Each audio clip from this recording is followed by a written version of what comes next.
तो आज मैं अपने सीतापुर से दिल्ली का सफर पहली बार और अकेले करने जा रहा हूँ और मुझे इस सफर में क्या क्या प्रॉब्लम्स देखनी पड़ी वो सारी चीजें मैं आपको बताने वाला हूँ। तो सबसे पहले मुझे स्टेशन तक छोड़ने के लिए फैजान और मेरा भाई आता है। अब पहली बात तो रात का सफर, इसके अलावा मेरी ट्रेन काफी ज्यादा लेट हो रही थी, लेकिन थोड़ी देर वेट करने के बाद फाइनली मेरी ट्रेन आ जाती है और मैंने स्लीपर में अपनी सीट बुक की थी।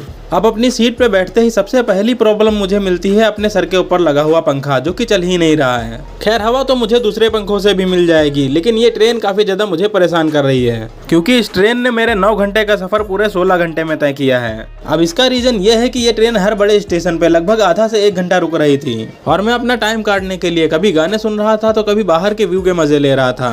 और मैंने अपनी जिंदगी में पहली बार बिना ब्रश किए हुए चाय पी, क्योंकि ट्रेन में पानी खत्म हो गया था। और ये अंकल जी जो भीख मांग रहे हैं वो ड्रिंक करके आए हुए हैं। खैर मुझे पहली बार रियल में गांधी जी देखने को मिले, जिनका की चश्मा हवा में उड़ चुका है। अब इतनी गंदी नदी, इसके अलावा ये बड़ी बड़ी बिल्डिंग देखने के बाद मुझे पता चल गया कि मैं दिल्ली में आ चुका हूँ। तो फाइनली पूरे 16 घंटे का सफर तय करने के बाद मैं नई दिल्ली आ चुका था।